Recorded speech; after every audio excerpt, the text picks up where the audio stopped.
There we go. All right, Scott, the floor is yours. Awesome, awesome. I'm going to go ahead and uh, share my screen. Um, and actually, it's not letting me, so I don't know, Jack, if you're able to hit a button and give me the ability to share my screen. It's okay if you can't. But I should be able to. and I will just take a minute to introduce myself again, Scott Maulsby. And so, first and foremost, I am a special needs father. My son is Ridley, and I live in Lebanon, Tennessee. It's pronounced Lebnun, Lebanon. And so that's just a little bit east of Nashville, and you might more recognize Mount Juliet, is right down the street. And so my son Ridley is 10 years old. We adopted him when he was one on his first birthday, and he is autistic, intellectually disabled. There's about 17 other letters that are included in some of the diagnosis, and it's not really worth anybody's time. So I'll just leave it at that. And so we go through a lot of the challenges that other special needs families deal with, and it is what it is, right? And so I'm going to go ahead and get my screen up there for you, and that way you have something also to look at. And so I'm going to have a chance here to move this so I can see it as well. Okay, so at the end of the day, the purpose here today is to talk a little bit about the long-term financial planning or strategies for our families. And so I say up front, I'm not an attorney. I'm not a CPA, so I can't really offer tax advice or legal counsel. I am licensed. If you'll notice on that slide, it says I'm a licensed independent agent, and so I'm a licensed agent with Health Markets is the name of the company that I'm with, and I've been licensed in 2016. So I can offer some advice in that regard. So hopefully that will help. I don't think there's going to be too much of that too deep on this, this in our time together. But if there is, I'm happy to answer those questions as well. And so we're a highly regulated industry. So I'm using a slideshow that, is going to was built by somebody else because of all the different, compliance things. And so just bear with me on that. And I'm going to, fly through some of the slides, and we'll stop on some of them as well. And so obviously, one of the things that you would talk about is the unique situation in each of our families. And so, as a special needs parent, I don't have the same life as somebody with Down syndrome with a child that has Down syndrome. I don't have the same life as somebody whose child has cerebral palsy or whatever the diagnosis, or in some cases, multiple diagnoses might be. So the best thing that we can do as parents is just look at the specifics, the uniqueness of each of our families, and go from there, right? And so one thing to think about, special needs families, when you're planning something for the future, number one, people are living longer. I use my own example. I have a cousin in Chicago, and I think he just turned 46. And they originally told my aunt and uncle that he wouldn't live past 20. And so if somebody tells you, I just mentioned earlier trying to land the plane, in a 1 hour presentation. Try landing a plane when somebody tells you that your child's not going to live past 20, and now your child's 46. That's a tough plane to land, right? It changes everything. You think about it, and obviously it's a blessing to have your child live longer, right? That's fantastic news. Um, but boy, does that change your circumstances, right? Boy, does that change the financial outcome and all the other things that factor into your life. So, you can listen to experts, doctors, different people will tell us different things over the course of our life, but we don't really know. At the end of the day, 20 years can turn into 46, can turn into 66, and we have to be prepared for all of that, right? And so there are things that factor in to planning the future for our families. And one of those would be the fact that we have, changes are going to happen, right? We don't know what waivers are going to be in place. We don't know what programs are going to be in place. We don't know. I mean, you look at an organization like the Tennessee Caregiver Coalition. Um, they're in place now. They might get bigger. They might get smaller. We don't know. Um, I know Megan and her vision, and I know the staff over there, and we hope they're going to get bigger and bigger and stronger, and that's all great. But also things could change the other way, and so you just don't really know. And that's one of the things that I don't necessarily love the word complex, because I don't necessarily always think that everything is complex. It just changes. It's just different sometimes, right? And so the other note on the slide there is there's no guarantees, and that's kind of what I'm pointing toward is we just don't know. We could wake up tomorrow and things can be a little bit different. Something can change at the federal level, at the state level, or at the local level that affects all of us. And so being prepared for that, and really even just being aware of that and being plugged into that in the community is very helpful. And so the main thing that we're focused on today is what's going to happen when I'm not here. If you're a parent watching this live right now, or listening to the recording later, what's going to happen when you're not here? We already know that there's nobody else on the planet that can give your son or daughter the love and attention and care that they need or deserve, right? But the truth is, this is where the reality sets in, and sometimes it's the bad news, and we don't maybe always want to talk about it. But the bad news is we're not going to be here forever. And and in the insurance world, I can talk to you all day about health insurance, and you may never use health insurance, but every single person that's listening or here live is going to use life insurance one day. We're all going to die, right? So I can guarantee.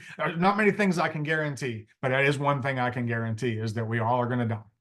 And so at the end of the day, that's what we're talking about, is how do we prepare for that? And of course, to lead into that, it would be, tomorrow begins with today, right? The standard joke in the life insurance world that I live in is the best time to buy life insurance was 20 years ago. The second best time is today. And so there's a bunch of different reasons for that. Number one, pricing. And then number two, of course, you've made it 20 years without passing away, but that could change tomorrow. And so that's the standard joke in the industry. And so when you look at how do I prepare, if you're a parent and you're coming to me and you're saying, Scott, what do I do? I like these steps. You can choose a team, calculate the needs, create the strategy, write down your vision, and review it. I like to set a time on regularly, because that's not the word regularly means something different to everybody. And so I would say every 10 years is a good rule of thumb. Again, just my opinion. You could move that up to every 5 years, or you can move it back to 15 or 20, but I think a good rule of thumb is 10.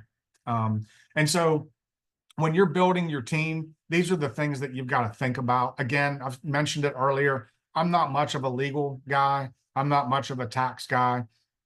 Those are things that you can go to extremes with anything that we do. You can hire an attorney to do everything. You can hire a CPA to do everything. And if that's what you choose to do, good for you. That's a good choice for you and your family.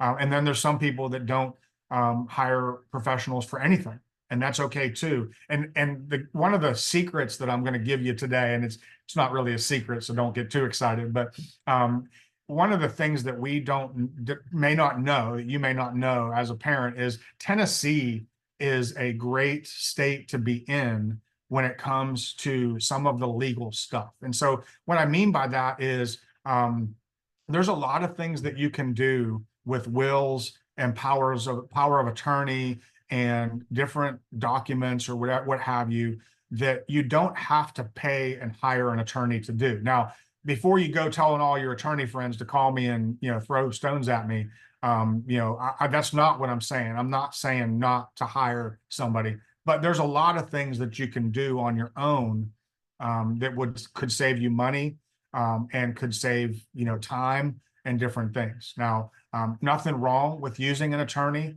and there's even some middle ground. There's ways to use things like Legal Shield can help when it comes to that. That's personally what I do. Again, that's just my own personal strategy. It involves a membership in a prepaid service like that, so that I can keep my costs down. And but you also are in a state where the law, the TCA, Tennessee Code Annotated, is what that TCA stands for. It's written that the way that you can write out your will on a piece of paper in ink and get it notarized, and that's good enough. That stands up in court. As long as you get it notarized and you sign it in front of the right people and do all the right things. You can't just write a note and stick it in a safe and hope that people find it when you die. That's not how it works. But there are ways to do things on your own.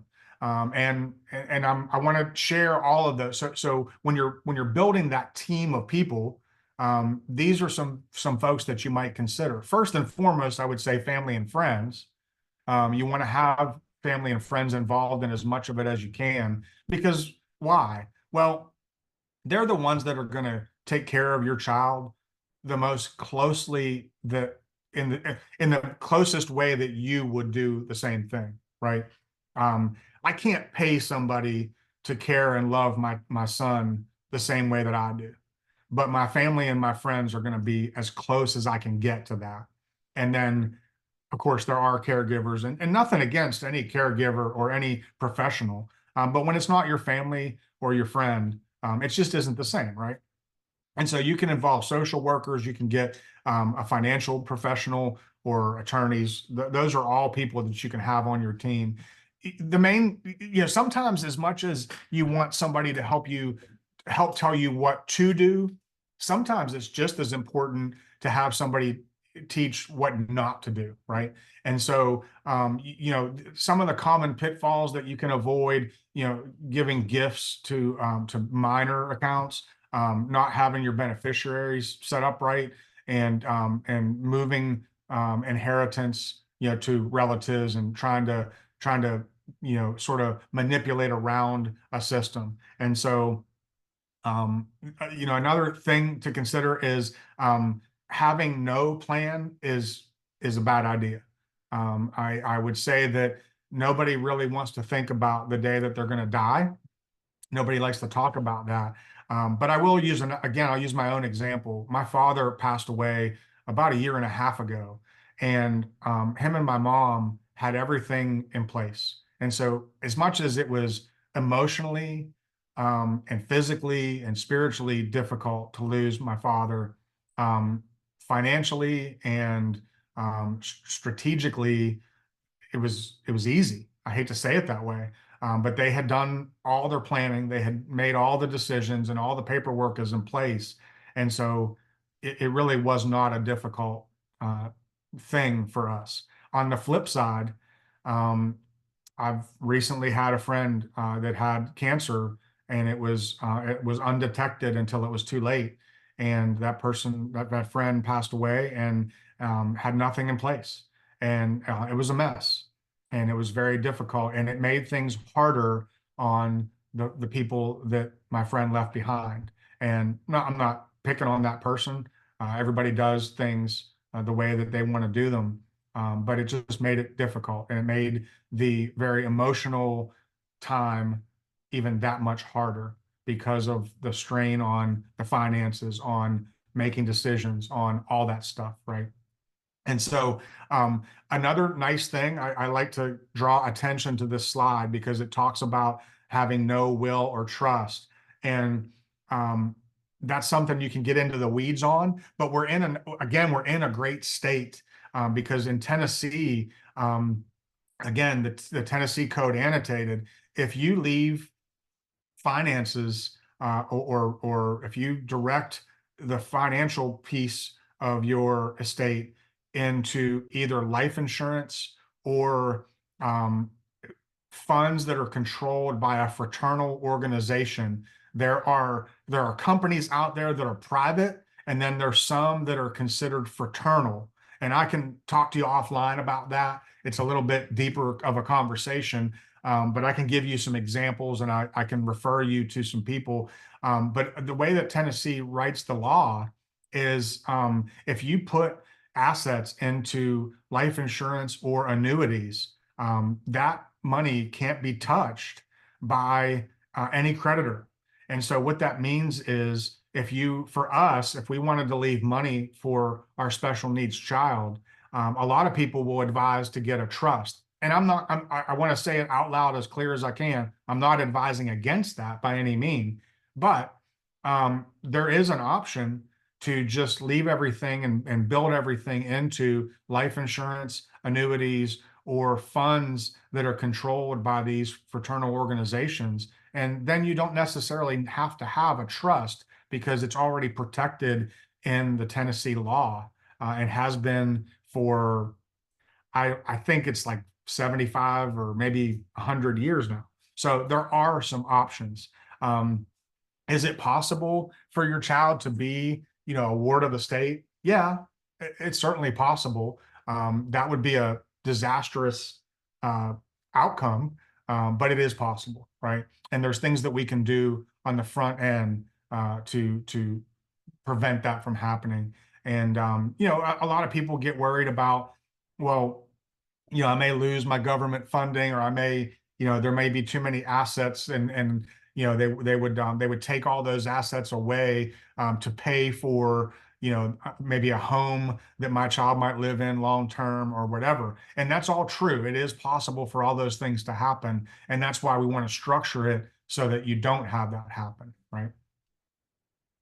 And so the next thing would be to consider calculating what it is that you need.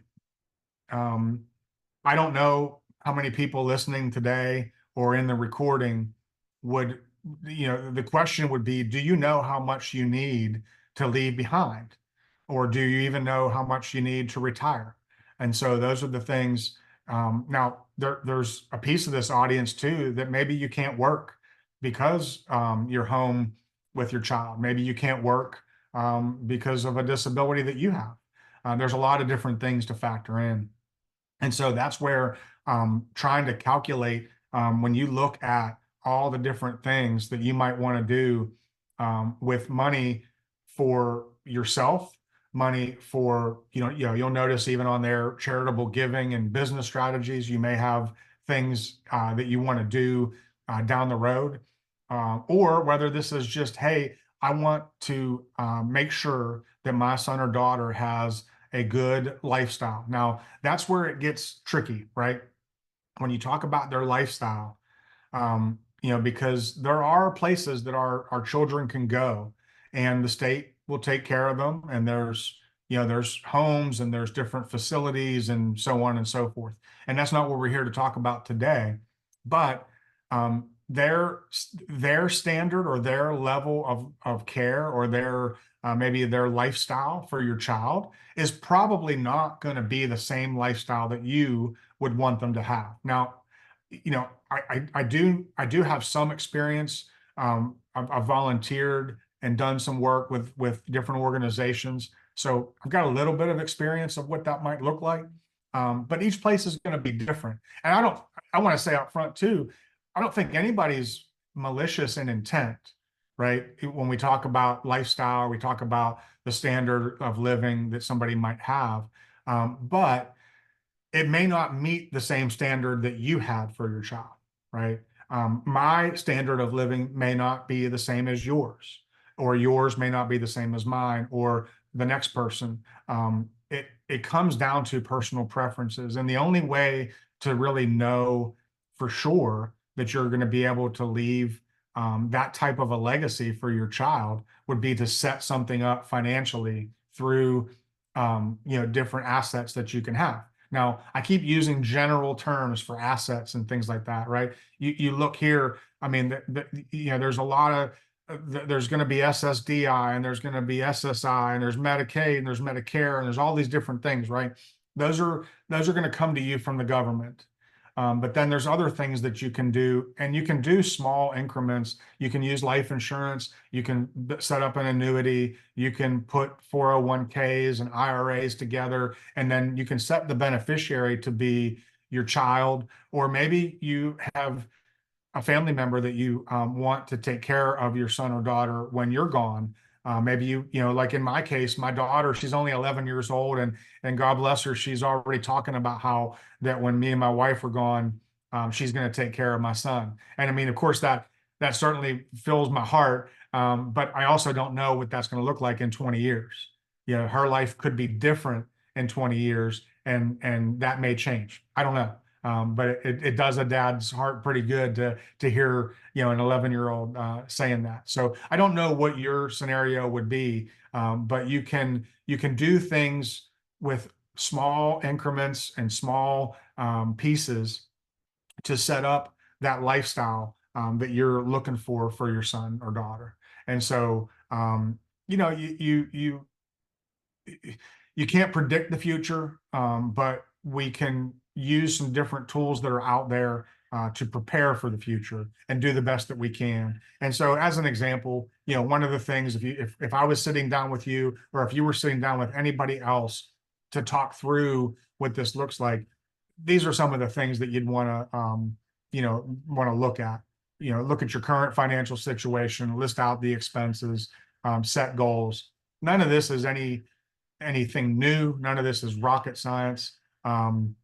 But it is important to do it. And if you haven't done it already, and I'm going to mention this at the end, I'm happy to email you the company that I work with, that built this slideshow, even Securian. They offer a checklist, kind of a PDF file that I can email it to you. And so if you want something that would be tangible, that you can put your hands on and start to sort of track and map out what this might look like.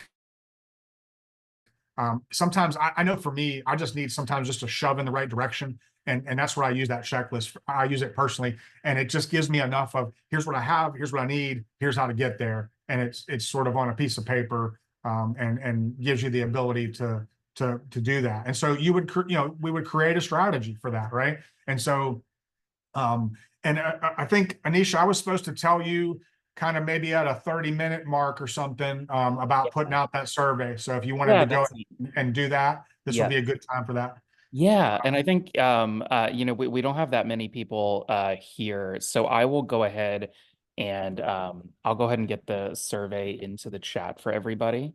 And we'll take like just 5 minutes, Scott, if that's okay. This For is this is a great time to do that. yeah. Absolutely. And I'll pause here. And I just mentioned that checklist that I can share. I don't want to turn this into anything that it's not. And so I'm not going to ask anybody for any type of contact information. But if anybody wants a copy of that, Jack or Anisha, maybe they could get with you and I Yes, can send I it to you. will. Yeah, if you wouldn't mind, Scott, you can send that to me and I'll make sure that everyone here gets it. All right, everyone, I am dropping that survey. If you've been to our events, you know what this survey is. It's just for our events. Just take a couple minutes, fill it out, and then and Scott, I'll give you I'd say maybe at 12:07. Let's jump back in. Does that work for you? Perfect. Great. I am going to keep the recording going. So if you are watching this at a later date, feel free to just skip ahead to around skip around to about 4 or 5 minutes from now, and we'll jump back in.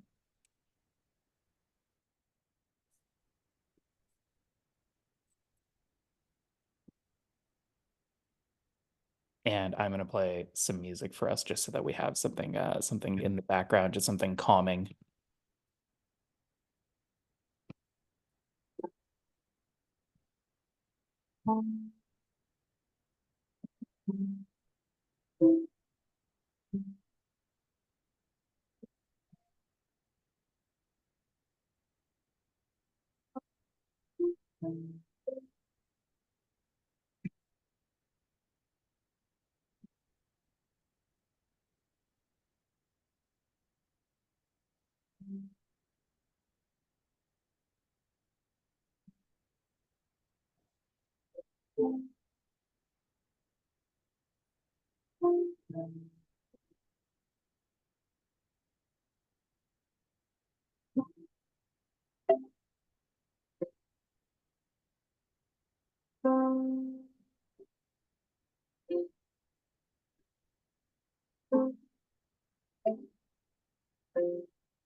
Okay, that's the end of my calming track of music. So and it's 12:07. So Scott, I'm gonna hand it right back over to you. And everyone, if you didn't get that survey done, the link is there in the chat. Thank you all as usual. I just want to remind everyone that those are so incredibly helpful for us as we are planning other surveys. They're also very helpful to our funders who want us to do more events and things. So yeah. All right, Scott, back to you.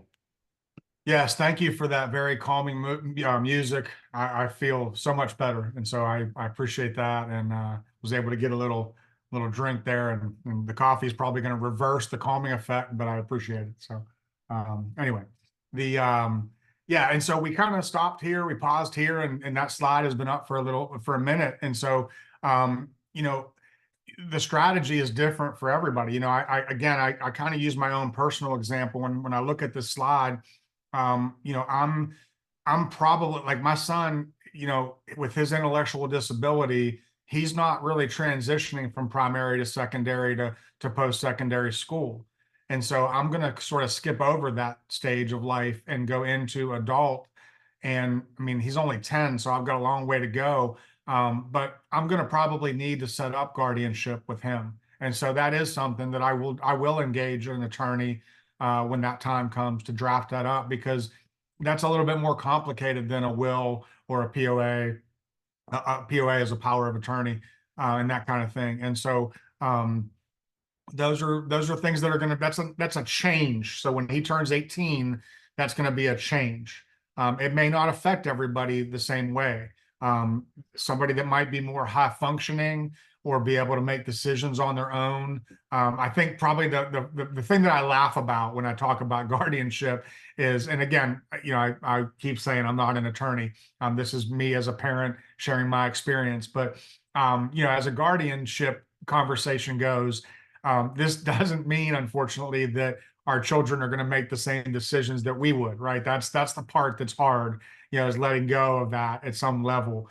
And so where it's different in my son's scenario, and of course, the caveat there too is I will always continue, to pray for my son, and who knows what might change down the road. But as it stands right now today, we can project out that he would not be able to make decisions on his own, and so that's where that guardianship will come in. And so that's a case by case basis. Each parent is going to have to make that decision differently, and that's where the court sometimes gets involved, right? So there is a scenario there that would involve an attorney and a court and things like that, but not always. And so I don't think it's a requirement for every single person, right? And as you move further down the road, into independence, not everybody's going to achieve independence. So I like to, again, that's a tough conversation to have sometimes, but it's reality. And so you've got some options, kind of already discussed that. And, you know, a lot of people will ask me, well, Scott, do I have to have a trust? The answer is no, you don't have to. Um, so I like to be able to give somebody a direct answer. But then you would want to make sure that you have a will and a power of attorney in place. And then you would want to make sure that your assets are structured in life insurance or annuities or in a fraternal organization where it's protected by the law. Because if it's not, that's when the creditors, which when I say that, it's Medicaid, it's TennCare, right? Like a lot of people, you hear the word TennCare, you hear Blue Care, you hear Amerigroup. That's Medicaid, right? That's the government. We can call it whatever we want and give it a fancy name, put a logo on the card, but at the end of the day, it's still a Medicaid waiver. And the government is giving us families a benefit. And so I always tell people I don't look to the government to solve my problems, but I'm very grateful for the decisions that people make in the federal government, in the state government, and in the local government that benefit me as a parent trying to raise a special needs child. I'm grateful for all of it. And so, but at the end of the day, they can sometimes they'll come back and say, well, wait a minute, we gave you this, this, this, and this, and you died, or you had this inheritance, or you had this asset or whatever. We're going to now take some of that back to help pay back, what we did for you. And so that can get complicated, and I'm not going to go deep on that, but that's one of the reasons why you would put things into an account, a fund, whatever, life insurance product that will protect it from what's called a look back period, where they might go look back at an asset and take that away. And all that does is that money now doesn't go to your child, and that money now doesn't benefit their living situation, right? That doesn't benefit their lifestyle and the things that you may want them to be able to get ice cream on Friday nights, and you may want them to have different clothes or be able to go to activities and do different things. And now they won't be able to because of paperwork and things that weren't structured. And so those are the things that Tennessee, again, it doesn't apply if you're outside of Tennessee. The rules are different. And that's where you have to find somebody that is specific to your state. But in the same breath, you can put little things in place that can protect that future for your child. And it doesn't have to be millions or hundreds of thousands of dollars. This can be small amounts of money that can make a big difference in a lifestyle for a child. And especially when you compound it over the course of time with either an interest bearing or something that's attached to an investment or something like that, it can grow. We have the advantage of time sometimes, in front of us. So that's something to think about, right? And so there's all these different things that are something you can consult an attorney with, or again, there's kind of a do-it-yourself option as well. You can use Legal Shield. There's different software out there, and I'm happy to point you in all those directions. I like to tell people I like having options, and I like giving options and letting people make decisions for themselves. And so what I decide may not be what's best for your family, and what you decide may not be what's best for mine. But the worst scenario would be if you didn't even know that there was another option out there. So I think having all the information, there's 4 or 5 different ways to reach the same legal goal. And I would want to make sure you know about that. there's 4, 5, 10 different ways to reach a financial goal. And I would want to make sure that you know all of those and then decide what's best for your family. So hopefully that makes some sense there. Um, what is a special needs trust? Again, it's paperwork. It's something that it's binding, and it protects uh assets and different things. In Tennessee, we have the law on our side that protects it as well, right? Another thing to think about is, when you look at trustees, again, hopefully you have a family member or a friend that would be the one making those decisions for you, but you may not. And that's something to factor into your decisions. If you're, if you're an only child and your parents have already passed away and you have a child with a disability and you're it, and that child has no siblings or whatever, that's a real scenario. And so if that's the case, you're going to have to hire a person to be your trustee. And that's a different scenario because they're going to make decisions that are different than maybe what you would do. And so you can actually tell that trustee what to do, right? You can write it out. And that's where it can get a little bit complicated because you can go super deep and get into the weeds on that and talk about, as much detail as you want, or it can be very general. It really just kind of depends on how you want to do it. And so, here's the different, factors that are involved in that. And so, again, I don't want to go too deep into that. You can definitely advise with counsel or hire people and again, I'm willing to talk one-on-one with my own experiences there as well. And we can go as deep as you want on that down the road. And so um, the corporate trustees, probably not a lot of times where you have to deal with that. Mostly going to be family and close friends would be the majority of the time, right? And so I would say, here's again where I talk about options. Like if you don't know, you don't know. And so at the end of the day, this is a great opportunity to talk to as many people as you can and find out what all your options would be before you make a decision. Because I would hate for somebody to find out, 2 weeks after a decision, that there was three other options that weren't even considered. I know it frustrates me when I find out after I've made a purchase or done something or whatever it is that, oh, there was maybe a way that I could have done it better. And so these are just things to consider because it affects, if you look at that bottom line item there, it affects your taxes. It affects all kinds of different things, your finances, your legal stuff, your taxes, all those things are in play. Um, and so um, the challenge with this, we already discussed this part, is there's the uniqueness for every family. And so there isn't that one size fits all. There isn't I can't just give you a cookie cutter plan and say, here you go. This is your plan. Just sign the bottom. And it's not like an assembly line where they're all the same, right? And so that's what makes this so much fun. And so there's another thing I could send you that would help you make a decision on a trustee. Again, don't need to get too far into weeds on that. So I'm going to skip over that. And again, so when you build out a trust, what's different than just using a will or power of attorney? If you set up a trust, it costs money to do that. You have to go through a process to build out a trust and set it up. And so then you want to make sure you fund it. And because a trust just sitting there isn't going to help you, you want to put something in it. And these are all the different things. You've probably heard of an ABLE account.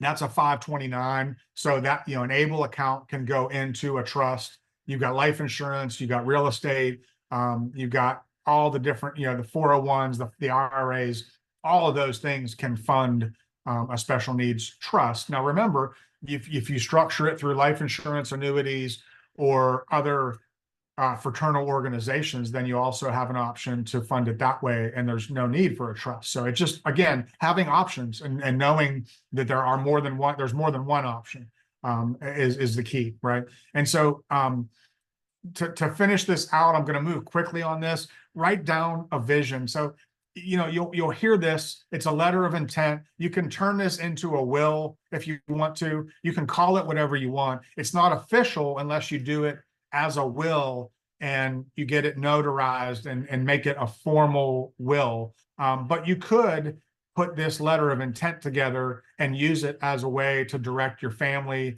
and to direct, the goals and your strategy, right? And so what you would do in a letter of intent is it's kind of a narrative of what you want for your child moving forward. And I like to use the word journal of intent as well, because you'd almost want to write in this thing, probably not every day, but maybe once a week or once a month as you're going through life and things come up. You'd want to put down, oh, we went to the water park and my son loves water parks. So please make sure he gets to go to a water park at least once a week in the summer. Like that's an example of what you could put in a letter of intent. Now, if he's in a state-run home, they're not going to put him in the van and take him to a water park once a week. That's not part of what a benefit would be from Medicaid. But if there's funding available and there's, a guardian or a volunteer in the community or whatever it might be, it could be an aunt, an uncle, your brother, you could be your, whoever in your family, a friend, your church. They could come and pick up your son or daughter, use the money that's available through either the special needs trust or the life insurance or the things that were left behind to take your son or daughter to the water park once a week. And now you've solved that problem. So that's like an example of what your journal of intent or your letter of intent could help you with if you sort of go to it on a regular basis. Here's a couple of other examples of what you could put in a letter of intent or a journal of intent. Certainly a current photo helps, and that's where it gets into that, the next part, which is going to be reviewing this on a regular basis. When you put in the nutritional and the social and the educational, all of those things are going to change, right? And my son at the age of 10 right now, his medical, educational, nutritional, social, that's all different than it will be in 10 years when he's 20. And I don't even know what they're going to be yet. Like I can't, in my journal or in my letter or in my, narrative of what my dream for my son's future, and when I say mine, it's my wife and I will work on that together. But those things are going to change, and I have no way of predicting that. So as parents, we can go in and sort of narrate this out and journal it and go from there. And then to review it, this says to review it annually. Gosh, that's a lot of work, and we're exhausted as it is most of the time as caregivers. And then so if you have the time to do it annually, great, good for you, and I'm glad. But I don't personally look at it yearly. Just being real, I like to be real with people, and I'm a special needs dad first, and I don't have the time for that. And given the choice, I'm going to take a nap. It's how I'm going to do that, right? So that's the answer to that one. But of course, to each his own. And you can use, there can be questions that you could even take a screenshot of this slide and ask these questions every year. When I do policy reviews for health insurance and life insurance, I usually do them every 2 years. You can do them every year with people. So these are some questions you could ask. Certainly an option. And then you've got of course the the power of the love that you bring from your family and to your child. And so that's something that I can't tell you enough how important that is, right? And so that the ways that you can impact the future of your child or and your family, that all needs to go somewhere in these documents, right? Whether it's a letter of intent, a will, those types of things. If you build it out in a trust, whatever you do, just remember that that's a part of it, and that's really the most important part. I'm always here for free. I don't ever charge for my services. So if you ever wanted to talk to me, I can advise as a special needs dad, and I can advise as an insurance agent. Those are the only two things that I'm qualified to do. And so I don't ever charge for that. And I work one-on-one with parents almost daily, for sure weekly. And so I'm happy to do that at any time. But at the end of the day, follow these steps, follow this plan, have something ready for the future, because it's coming whether we like it or not. I know, I don't like to be the one that I don't want to end on a bad note, but it's coming. Death is coming for all of us. And so being ready for it is huge. And so, Anisha, Jack, I'd like to just sort of, open it up for questions. That's really the end of, this is, this is the end of the slide, so to speak, or the end of what I had prepared. So I'm Absolutely. happy to answer questions. Sure. I think we only have Hasiba left, and it looks like Hasiba has a question. So yeah, go Yeah. ahead, Hasiba. Hasiba, there you go. Okay.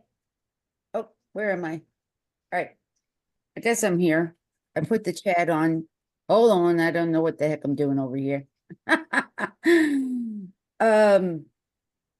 right, let me get back to anyways. So my thing is that I'm not the parent. I am the sister that I've been taking care of my traumatic brain injury brother for over 2 decades with zero short-term memory. So, can you hear me? I can. Yeah. Oh, okay, there we go. Yeah, so that's kind of so I've listened to you, and by the way, my brother is adopted. He was adopted at 16 months old. I'm Oh, that's older great. than him. So he was put into adoption because his mother fetal alcohol syndrome. So I mean, he kind of had some of those developmental things. And then as his older sister, and I grew up in Maine, and you got to split wood and all that kind of stuff. So I'm trying to figure out like, yeah, I've got 3 while I've been taking care. He had a car accident the day before his 21st birthday. Okay. He'll be 44 in December. So you kind of do the math, okay? Yep. And so some of the things that you were saying, I think they apply to me. You like somehow, some way, because yes, I live in Tennessee. I picked him up in Sacramento. I was living in Vegas at the time, but he lives here with me, and I've raised 3 kids that are all, heck, one's gonna be 27 in August, for God's sakes. And so I'm a little bit confused about which route do I go. So as far as you like talking, and I've been listening, but maybe as a suggestion, you can think about how you can involve somebody like me into that perspective of your conversation, because where I'm not the parent, my parents are both deceased. Mhm. I've been doing this on my own. And see, they wanted to put him into a facility, and I left Vegas and I went and got him. And my 2 kids were, at the time, I only had 2, and they were very young. And now they're not. Then I had another one, and now he's going to be 20, you know.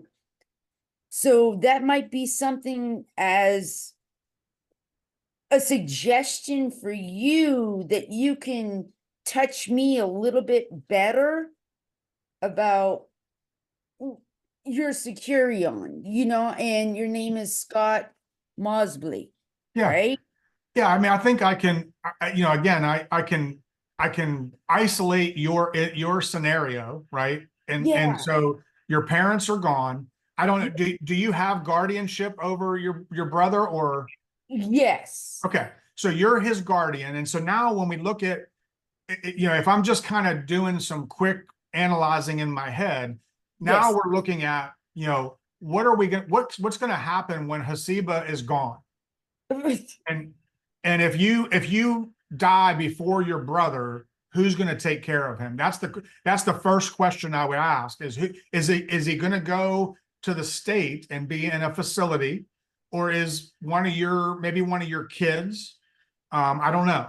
Maybe you have a friend, and that's where I would start is who's going to take care of them when you're gone, because that could be tomorrow. I say that with a smile on Thanks my a face. I lot. don't mean to be I don't mean to be doom and gloom, but I mean No, it's just no, the no, but reality, it's right? true. It's just a fact of life. And I'm an so, insomniac. yeah, So I lay awake at night and I think about these things. And I know that, my kids are trying to do their own thing. I mean, they grew up with a traumatic brain injury uncle. So he's just Uncle Tony, and they know. I mean, he would read them the same book over and over again because he's got no short-term memory. yep. So that's that. But they're trying to develop a life for themselves, and I don't want to burden them. And I have had some some pretty deep talks with, all three of my kids at different points as they've gotten older, because mom don't know nothing. She don't know nothing. But now it's like, they're like, what if you kick the bucket, mom? I'm like, Yeah. dang, what the heck you trying to do over here? But Well, reality but then is, what we can do too is we can look at the opportunity. Like, so the first question would be who's gonna take care of your brother? We got to get that question answered by somebody. And oh, then the second question is going to be, how do we fund anything in the future when I don't know what your income or what your financial situation looks like, but you could look at, as an example, you could do a life insurance policy on yourself, or you can put together some sort of an investment account where there's money being set aside, and it's for your brother, so that if let's just say your daughter decides she's going to be the one that will take care of your brother, well, we don't want her to have the financial burden of paying any no. stuff.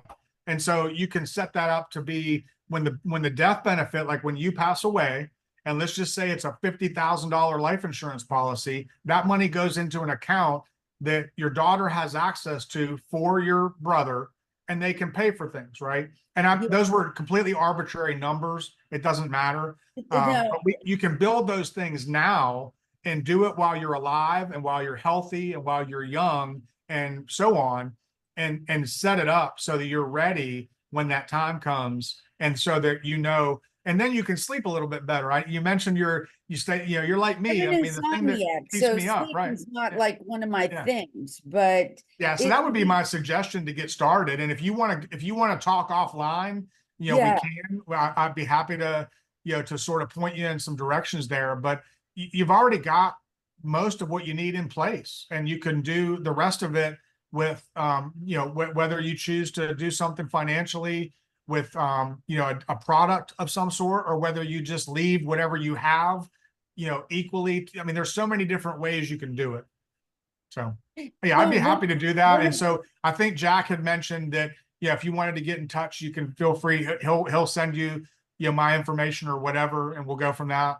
But I think you have a lot of great options now, and this is a great time to get something in place and have a plan and start writing out what that might look like, so that when the time comes, the family is not scrambling. Because, like, I hate to go again. I don't like to look at, dark stuff, but, like, if you don't make it to tomorrow, if you go to sleep tonight and don't wake up, what are you doing?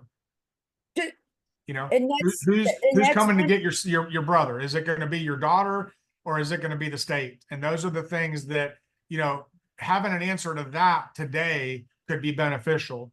The financial part of it you could worry about later, but, like, literally, if you wake up tomorrow and you're not, or if you don't wake up tomorrow, what happens? And those are the things that we don't always plan for. And then it's a mess, you know? And so those are the things that I like to help people get out in front of a little bit. And of course, the financial part is really just whatever, you know, what can you afford to do? What does a budget allow for? What kind of assets might be there? And there's a lot of people that can help you in that regard. And if I can't personally, I can always refer you to somebody that can. So. Well, Mr. Scott, one thing that you did give a good suggestion for is the journal of intent, because where he doesn't have any short-term memory, so he's very like his memory is like 5 to 7 minutes if you're lucky. Yep. But he knows what he likes to do. He has his routine, and that's something that I have not written up. He knows what he likes to do. Yep. And his niece and nephews, they know, but they're still trying to develop and live their own life. So, as like the responsible caretaker, which I've been doing for over 2 decades, I think that I need to be a responsible caretaker and make sure that I write something up as far as that goes. I mean, of course, it can all change if I were to kick the can tonight, because I would say this, it don't, I tend to overthink it. I'm a perfectionist myself. Grab you a 99-cent notebook from the dollar store or whatever whatever store, put a notebook next to it looks like you got a lazy boy chair or a couch or something, and yeah, just stick a notebook there. And every time your brother does something and he eats a certain food, watches a show, does something with his hair, just jot it down. And now you've got a journal and you're good to go. And you start it today. You don't have to try to start it 5 years ago. Start it today and start writing those things down. And I'll end with this because I know we're out of time, but you're doing a great job. You've been doing this for 20 years. There's nobody that knows your brother better than you. And so you're doing fantastic. And the cards that you were dealt are very difficult cards. It's a difficult hand to play because you weren't expecting this. But I do believe that was a calling in your life. That's how I look at this, as a calling in my life. And so God bless you. And you're doing a fantastic job. And don't let anybody tell you anything differently. You know exactly what you need to know right this minute. And you're the best caregiver for your brother on the planet. And so don't change that. But you can always go get a notebook and write a few things down and make it a little bit better for the next person. thank you. Thank you so much. Thank you for this community. Tennessee Caregivers Coalition. Thank you for everybody. Thank you for being here. I've got your name, and maybe we can touch base together and see if you can't help me dive a little bit more into what I don't know. And Absolutely. I'm so thankful to be a part of this group. Absolutely. Happy to help. God bless you. All right, Anisha, everyone. thanks so much. Yeah. Jack. I'm going to end this recording here.